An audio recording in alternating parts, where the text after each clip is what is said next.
Hello, hello, hello, and welcome to the space age.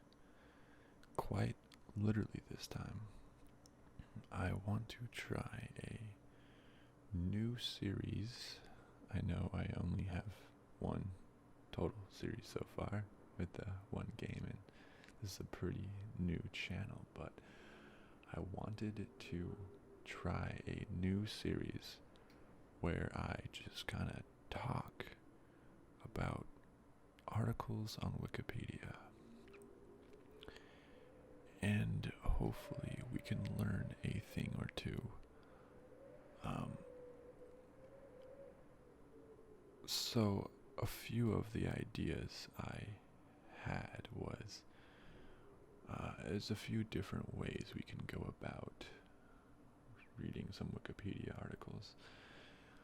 Like, one is that I could start on a topic that I want to talk about, and then can only advance by clicking on links in that article. So kind of like a Wikipedia rabbit hole, see where it goes. Another is that I can just use the random article feature on Wikipedia and just see what random pages we land on. So Wikipedia in random. Another I was thinking was if I ever get to the period where we have more commenters and subscribers, I could talk about whatever topics that was important to them, so kind of like a viewer's choice episode.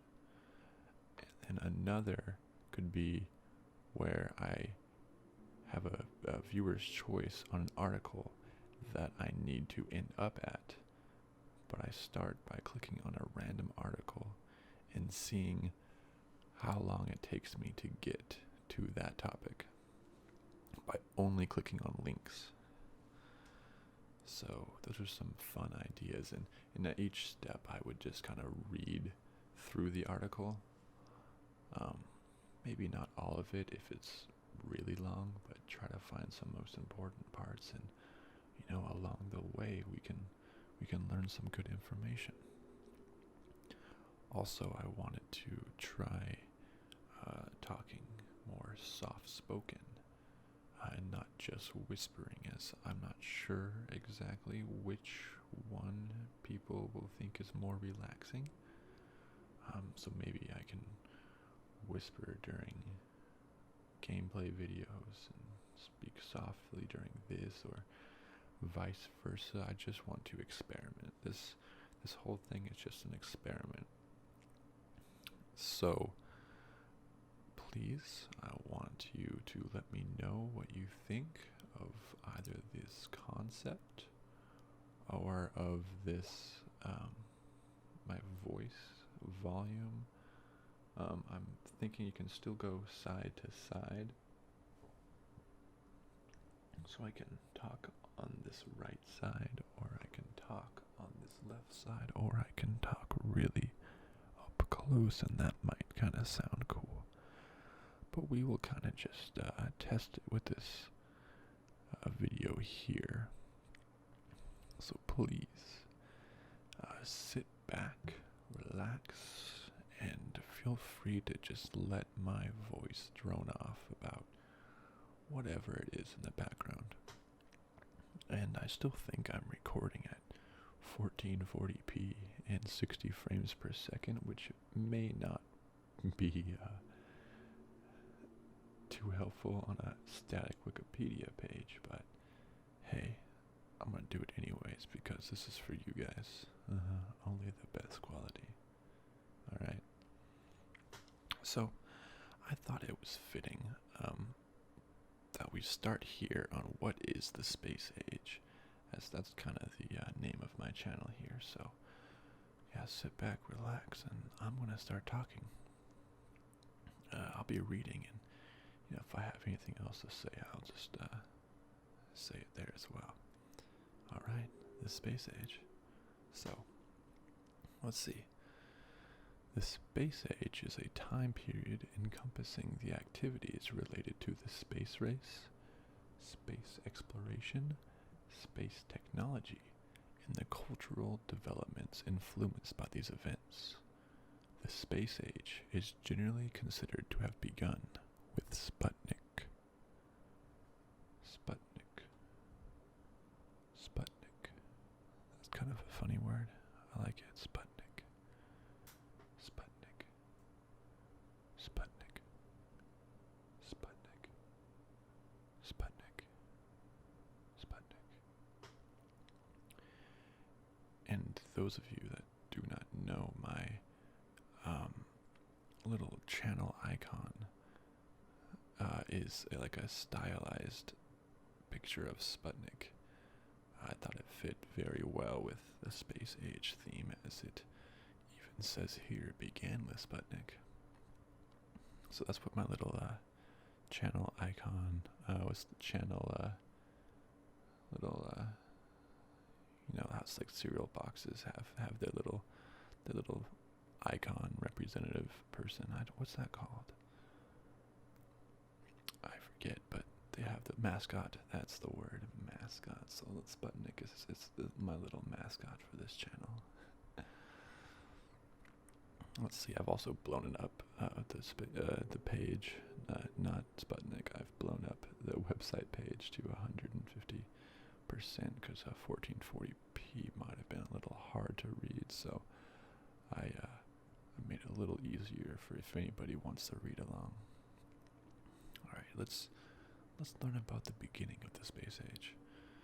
So, the space age began with the development of several technologies that culminated on October 4th, 1957, with the launch of Sputnik 1 by the Soviet Union. This was the world's first artificial satellite, orbiting the Earth in 98.1 minutes and weighing 83 kilograms, or for Americans like me, 183 pounds. The launch of Sputnik 1 ushered a new era of political, scientific, and technological achievements that became known as the space age. Dun, dun, dun. The space age was characterized by rapid development of new technology and a close race, mostly between the U.S. and the Soviet Union. Rapid advances were made in rocketry, material science, computers, and other areas. Much of the technology originally developed for space applications has been spun off and found additional uses. Yeah, I know they had some sort of things about like a space pen, and a lot of technologies came from NASA and space programs. I think Velcro was one of them. Freeze-dried food, or like space astronaut food. I forget. It's dehydrated food, and you add water or something.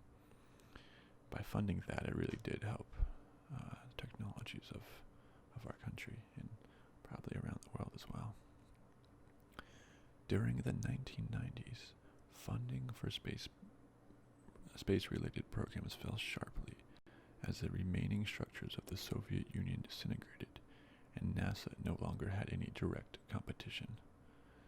Since the participation in space launches has increasingly widened to more governments and commercial interests. Since the 1990s, space exploration and space-related technologies gained a perception by many people of being commonplace. It's kind of sad.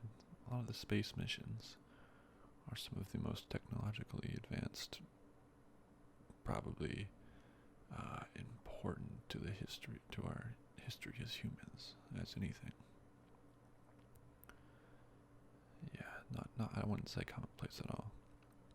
I hope it's being ushered back in by things like SpaceX. That would be really cool. Here's a cool picture of, let's see, I'll blow that up. It says, the space shuttle lifts off on a manned mission to space. Man, That's just so much fuel needed to lift those big space shuttles. I went to the Air and Space, or is it Aerospace, the museum in Washington, D.C., and that was amazing to go see. It included one of the big space shuttles in its entirety. I think it was the Discovery space shuttle, if I recall, but that thing was massive, and each engine, which you can kind of see I can't really, at the very bottom here, was just huge by itself. So that is just so much fuel and massive undertaking. That's really cool. Alright, let's see about the current period of the space age. In the early 21st century, the Ansari X Prize competition was set up to help start private space flight, which was won by Spaceship One in 2004, becoming the first spaceship not funded by a government agency. Yeah, I guess SpaceX is on that now.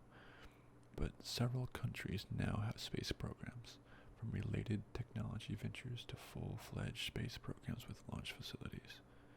There are many scientific and commercial satellites in use today, with thousands of satellites in orbit, and several countries have plans to send humans into space. Yeah, I think just recently in the news, India, I believe, sent up like 104 satellites in one rocket. That's very impressive, something that I wish a lot of the other countries would do as well. Alright, let's look at some of the chronology. Man, I know when I'm reading, I'm just going to have so many mistakes, but please bear with me on that. Hopefully it doesn't mess up your relaxation. Let's see. June 20th, 1994. The first artificial object in outer space, i.e. beyond the Kármán line. V2 rocket test flight by Germany. October 24th, 1946. The first pictures from space. It's a U.S. launched V2 rocket from the White Sands Missile Range in New Mexico by the U.S. February 20th, 1947. The first animals in space. The U.S. launched V2 rocket on from the White Sands Missile Range in New Mexico. It was fruit flies. Well, that's, I don't know, does that count? Fruit flies in space? Meh. October 4th, 1957. That's a whole 10 years later. The first artificial satellite, Sputnik 1. Sputnik 1. Sputnik 1 by the Soviet Union. I'd say that's a lot more impressive than these fruit flies here. Actually getting the whole satellite up, getting my whole mascot up. Then about a month later, the first animal in orbit by Sputnik 2. Sputnik 2 by, I forgot how to say, I'm going to mispronounce a lot of these names throughout this series. I know I am. Leica the dog. By the Soviet Union. January 2nd, 1959. The first lunar flyby and first spacecraft to achieve a heliocentric orbit. Luna 1. I believe that just means the first one to heliocentric, be able to orbit the Earth and not just in, well, actually I'm not sure, in orbit but not falling back down to Earth, to be there indefinitely, perhaps. September 12th, 1959. The first impacted on the lunar surface, thereby becoming the first human object to reach another celestial body, Luna 2, by the Soviet Union. 7th, 1959.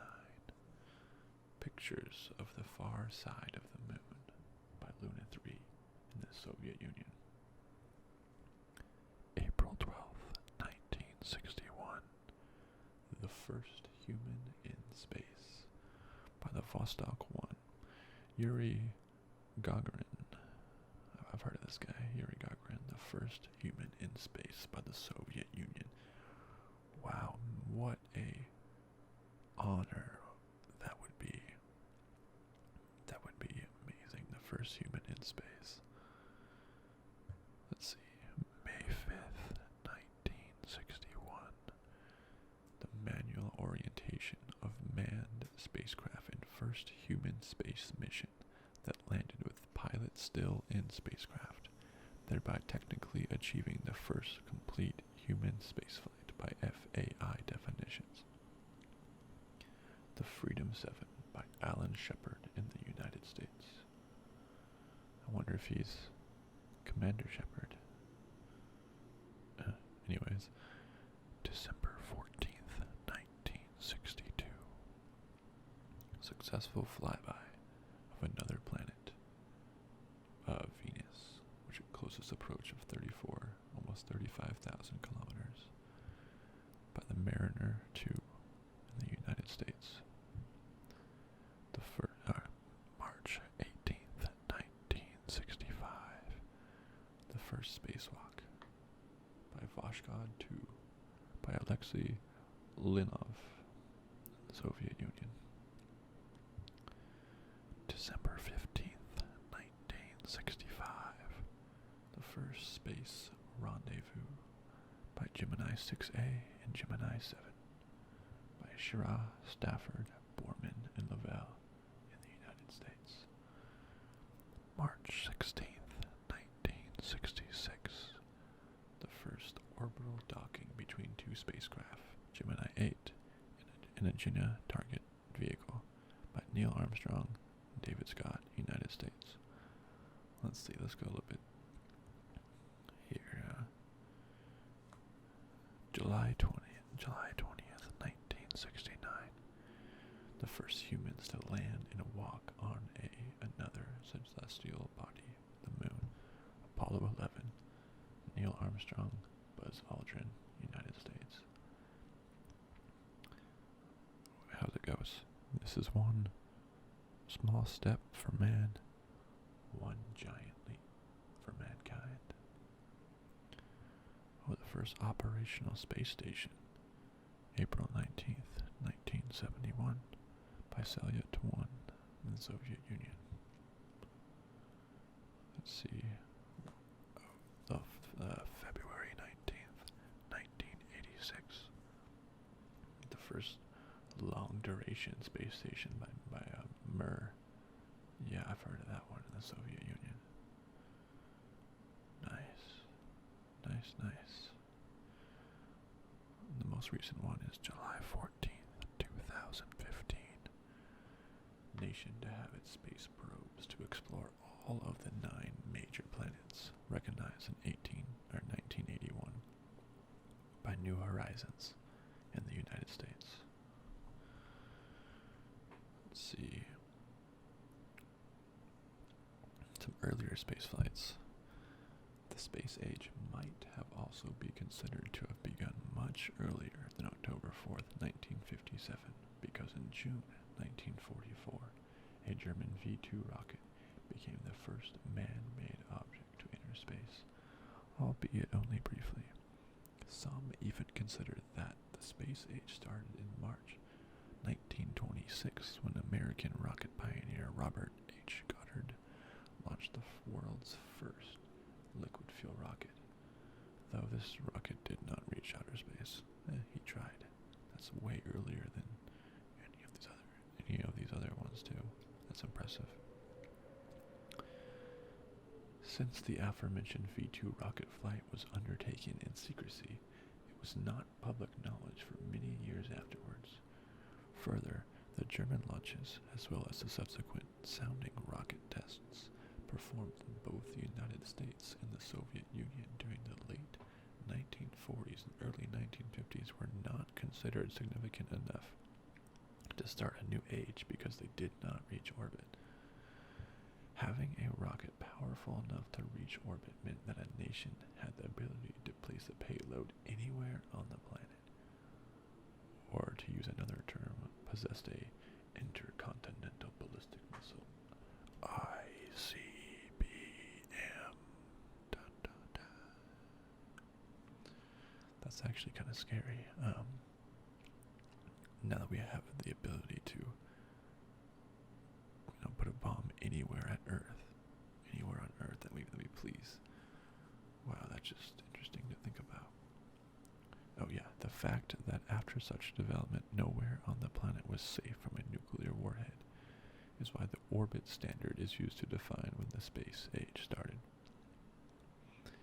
The space age is considered to have influenced automotive design, amusement park attraction, Cold War playground equipment.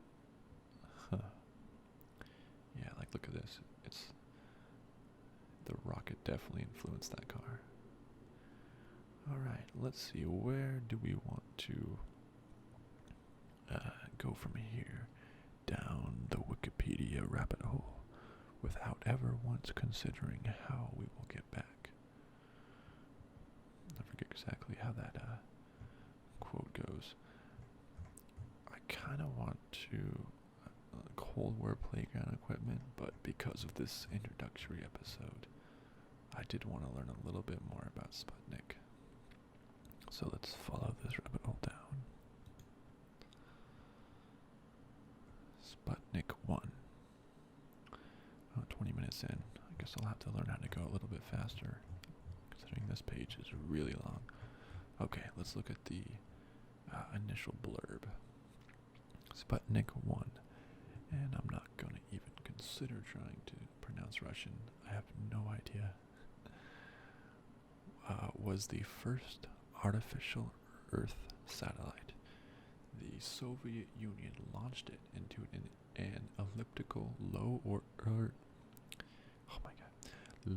Earth orbit on 4 October 1957. It was a 53 centimeter, in English 23 inch, diameter polished metal sphere with 4 external radio antennae to broadcast radio pulses. It was visible all around the Earth, and its radio pulses were detectable. This surprise, actually, let's look. So, here's a picture of it. I guess that was only 23 inches, almost 2 feet across max. So that was actually fairly small. Looks like those antennas. It doesn't say how long those were. No, but that was fairly small. I guess it was the first object. Now we have much, much larger things. Let's see. This surprise success precipitated the American Sputnik crisis and triggered the space race, part of the larger Cold War. The launch ushered in a new political, military, technological, and scientific developments. Yeah, I bet if you were an American and then all of a sudden you hear some beeps coming from space, I mean, it's like, is it aliens? No, it's Russians. That would be kind of scary. Tracking and studying Sputnik 1 from Earth provided scientists with valuable information, even though the satellite itself wasn't equipped with sensors. The density of the upper atmosphere could be deduced from its drag on the orbit, and the propagation of its radio signals gave information about the ionosphere.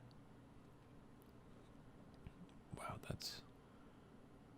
some sciences are very amazing.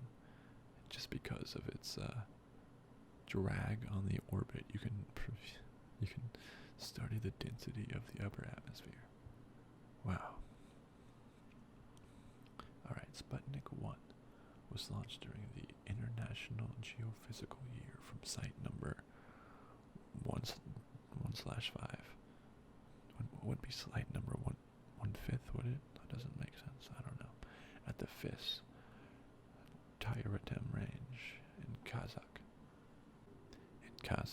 USSR, known now as the Baikonur Cosmodrome. That is a cool sounding name. The satellite traveled at about 29,000 kilometers per hour, or 18,000 miles per hour, taking 96.2 minutes to complete each orbit. It transmitted on 20.005 and 40.002 megahertz. I guess that must be the radio frequency, which were monitored by amateur radio operators throughout the world. The signals continued for 21 days until the transmitter batteries ran out on 26 October 1957. Sputnik burned up on 4 January 1958 whilst re-entering Earth's atmosphere after traveling about 70 million kilometers or 43 million miles and spending 3 months in orbit. Oh man, Sputnik, that's kind of makes me feel sad for Sputnik there. Just burned up. What a true hero. He will not be forgotten. Let's see. Since these are so long, let's skip the construction, launch vehicle preparation. Actually, that looks pretty cool. Let's see, we got the R7 test vehicle, the Sputnik launcher, the Vostok launcher, Soyuz launcher. Oh, that's the size of a person. Oh wow, so that's huge, going up to about 50 meters, which I don't know in American. The metric system is a little unknown to us. Let's see. Let's read a little bit about the launch and the mission.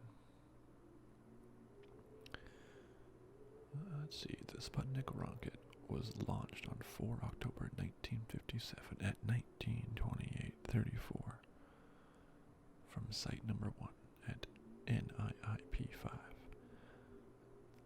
Telemetry indicated that the strap-ons separated 116 seconds into the flight and the core stage engine shut down 295.4 seconds into the flight. Let's see. The launch came very close to failure. A post-flight examination of telemetry data found that the Block G strap-on had not attained full power at ignition, and the resulting imbalance thrust caused the booster to pitch over about 2 degrees 6 seconds after liftoff. 2 seconds later, the flight control system tried to compensate by rapidly moving the vernier engines and stabilizer fins. The Block G strap-on finally reached 100% thrust only 1 second before the pitch angle would have been sufficient enough to trigger an automatic shutdown command, which would have terminated the launch and sent the R7 and Sputnik 1 crashing into the ground in a fireball only a short distance from the pad. Wow, so the space age was 1 second from not starting the time that it did. Wow, that's actually pretty interesting. Let's see. At 19.9 seconds after engine cutoff, the PS-1 separated from the second stage and the satellite's transmitter was activated. These signals were detected at the IP-1 station by Junior Engineer Lieutenant V.G. Borisov, where the reception of Sputnik's ones. Beep, beep, beep, beep, beep, beep, beep, beep, beep, beep, beep, beep, beep,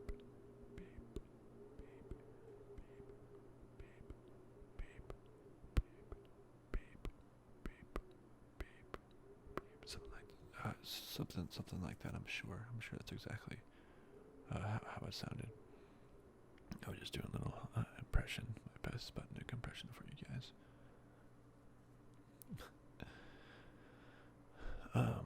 Let's see. Tones confirmed the satellite's successful deployment. The reception lasted for 2 minutes until the PS1 fell below the horizon. The trial telemetry system on the R7 core stage continued to transmit and was detected on its second orbit.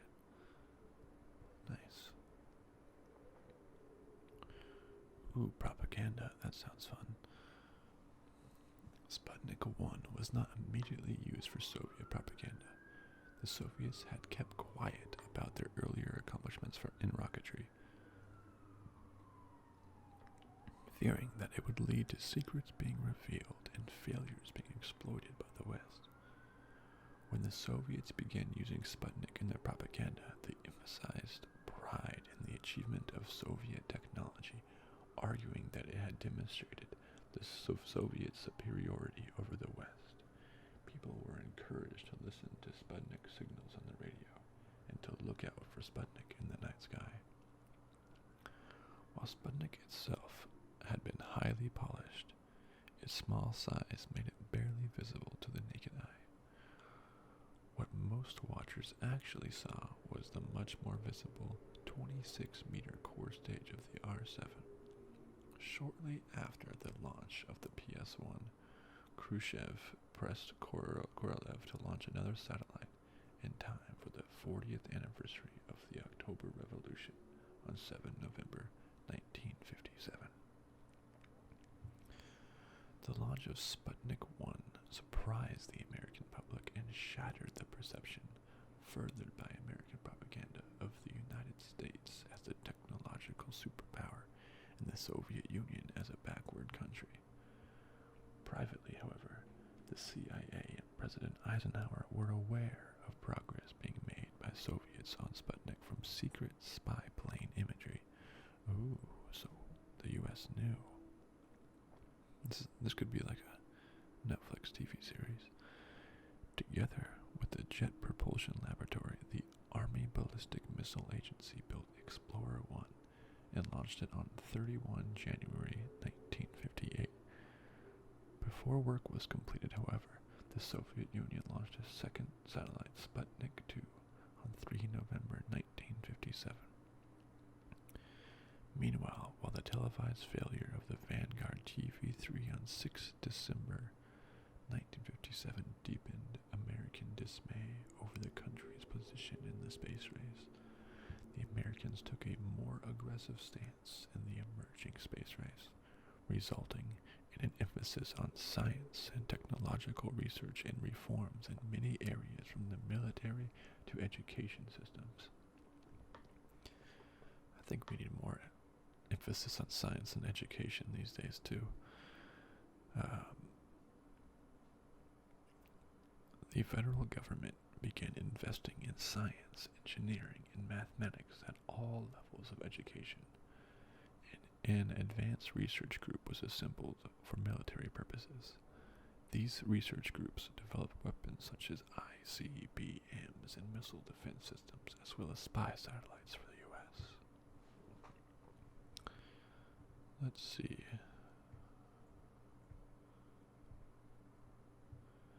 Look at some of the impact that it had. Initially, U.S. President Eisenhower was not surprised by Sputnik 1. He had been forewarned of the R-7's capabilities, that by information derived from U-2 spy plane overflight photos, as well as signals and telemetry intercepts. The Eisenhower's administration's first response was low-key and almost dismissive. How do you dismiss the first object in orbit? That's crazy. Eisenhower was even pleased that the USSR, not the U.S., would be the first to test the waters of the still uncertain legal status of orbital satellite overflights. Eisenhower had suffered the Soviet protest and shoot-downs of Project Genetrix Moby-Dick balloons. It was concerned about the probability of a U-2 being shot down to set a precedent for freedom of space before the launch of America's secret WS-117L spy satellites. The U.S. had launched Project Vanguard as its own civilian satellite entry for the International Geophysical Year. Eisenhower greatly underestimated the reaction of the American public, who were shocked by the launch of Sputnik and by the televised failure of the Vanguard test vehicle 3 launch attempt. I wonder if it's helpful if I follow my mouse along with it. The sense of fear was inflamed by Democratic politicians and professional Cold Warriors who portrayed the United States as woefully behind. Let's see. I think let's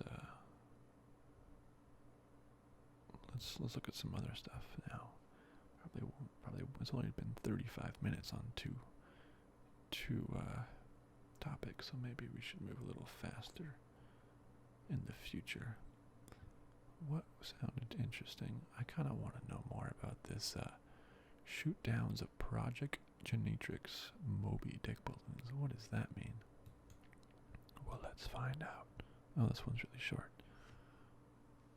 Project Genetrix, also known as WS-119L, was a United States Air Force program designed to launch General Mills, like the cereal company? General Mills manufactured surveillance balloons over communist China, Eastern Europe, and the Soviet Union to take aerial photographs and collect intelligence. The Genetrix balloons reach altitudes of 50,000 to 100,000 feet, 15 to 30 kilometers, well above that flown by contemporary fighter planes. Between 10 January and 6 February 1956, a total of 516 high-altitude vehicles were launched from 5 different sites. 54 were recovered and only 31 provided usable photographs. Numerous balloons were shot down or blown off course, and the flights led to many diplomatic protests from the target countries. MiG fighter pilots learned at sunrise that balloons had dipped into shooting range because the balloons floated to a lower altitude in the colder night air. Oh, that's interesting. You really have to take every single thing into account. As a scientist, it'd be so hard to predict everything that happens, even that it would go lower in night air. But wouldn't balloons be pretty easy to see, I would imagine? I guess if it's 50,000 feet in the air, maybe not, but I'm not sure.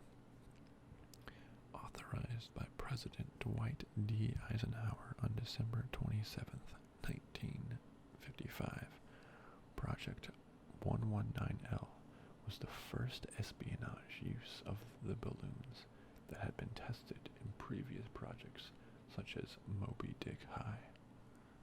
What? What is that? Project 119L was a follow-up to Project Skyhook, Project Mogul, and Project Grandson.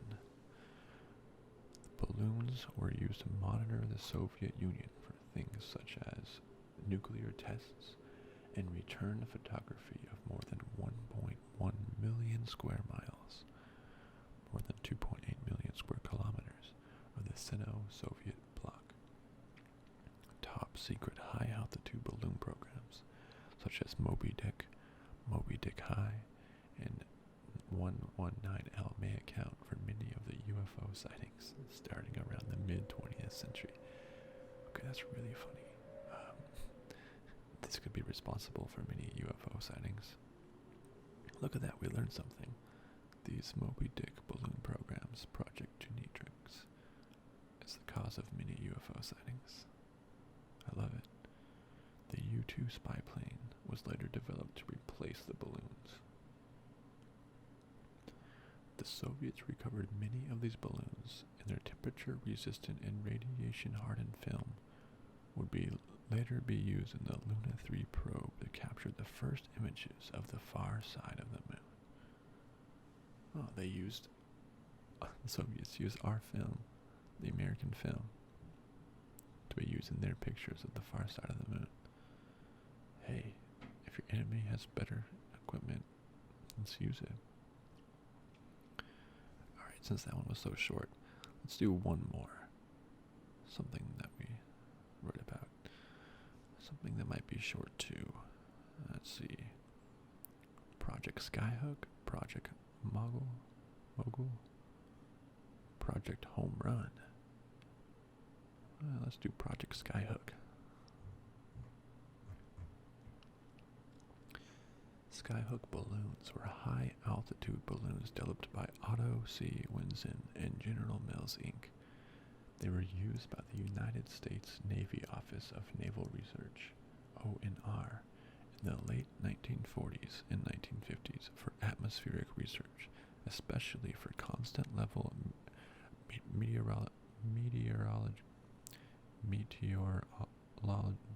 what the hell is going on? Meteorological. I just discovered a word that I cannot pronounce. This is kind of silly. Meteorological. Meteorological.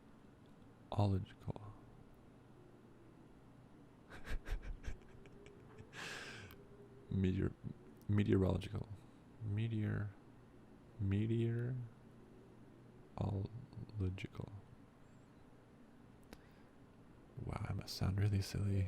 Please ignore that. Wipe that from your mind. If you are already asleep, thank you for already being asleep and missing that. If not, hopefully, this ASMR is actually a secret hypnotizing ring. That's what ASMR actually is. So let's just wipe that from your mind. Wipe. Instruments like the Cherenkov detector were first used on Skyhook balloons. Great. I'm glad we said all those words perfectly. So it looks like these balloons were used more just for atmospheric research. And then the Project Genetrix balloons were ones that were repurposed for military. Interesting. Let's just read a little bit more. Let's see. The first Skyhook balloon was launched on September 25th, 1947. The balloon was developed by the Aeronautical Division of General Mills. Which is crazy because General Mills is mostly known for their cereal now. That's weird how that works. It carried a 63-pound, 29-kilogram payload of nuclear emulsion to over 100,000 feet, 300,000 meters. At low level, immediately after launch, the lifting gas, hydrogen or helium in the balloons, formed a small bubble at the top of the envelope, resulting in the balloon to have a limp look. Oh, that's too bad. I guess that must be that. Look at that limp look. So at the lower air pressures at higher altitudes, the gas expanded and eventually filled the whole envelope, forming a sphere or ovoid. In some models, the balloons could reach diameters of more than 30 meters. In the succeeding 10 years, over 1,500 Skyhook flights were made for investigation supported by the ONR and for European scientists. These flights were made from locations in the United States, Canada, and naval vessels in the Atlantic, Pacific, Caribbean, and Arctic waters. Both Winzen Research and General Mills participated in these launchings, and in later years, the Atomic Energy Commission joined ONR in support of Project Skyhook. Interesting. Let's see, anything else?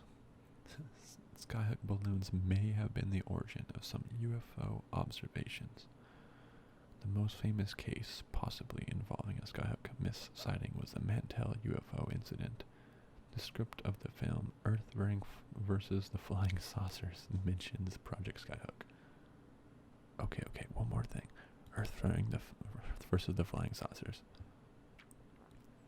is a 1956 American black and white science fiction film from Columbia Pictures. The film storyline was suggested by the best-selling nonfiction book Flying Saucers from Outer Space by Major Donald Keogh. Alright, fine, we have to read the plot. Okay, I'll read the plot of Earth versus the Flying Saucers. First, let's look at this. This is great. Oh, it's kind of small, but flying saucers attack. Warning, take cover. Flying saucers invade our planet. Washington, London, Paris, Moscow fight back. In Earth versus the Flying Saucers, coming to a theater near you. Let's take a look at the plot. Scientist Dr. Russell Marvin, played by Hugh Marlowe, and his new bride Carol, by Joan Taylor, are driving to work when a flying saucer appears overhead. Without proof of the encounter, other than a tape recording of the ship's sound, Dr. Marvin is hesitant to notify his superiors. He is in charge of Project Skyhook. Hey, we just read about that. Look at that. An American space program that has already launched 10 research satellites into orbit. General Hanley, Carol's father, informs Marvin that many of the satellites have since fallen back to Earth. Marvin admits that he has lost contact with all of them and privately suspects alien involvement. The Marvins then witness the 11th falling from the sky shortly after launch. Wait a second, the 11th fall from the sky when they launched 10 of them? What could that mean? When a saucer lands at Skyhook the next day, a group of aliens in metallic suits exit and the infantry guards open fire, resulting in the death of one alien, while others in the saucer are protected by a force field. The aliens proceed to kill everyone at the facility but the Marvins. Jesus. General Hanley is captured and taken away in the saucer. Too late, Russell discovers and decodes a message on his tape recorder. The aliens wanted to meet with Dr. Marvin and land in peace at Skyhook for that purpose, but instead they were met with violence. Oh no.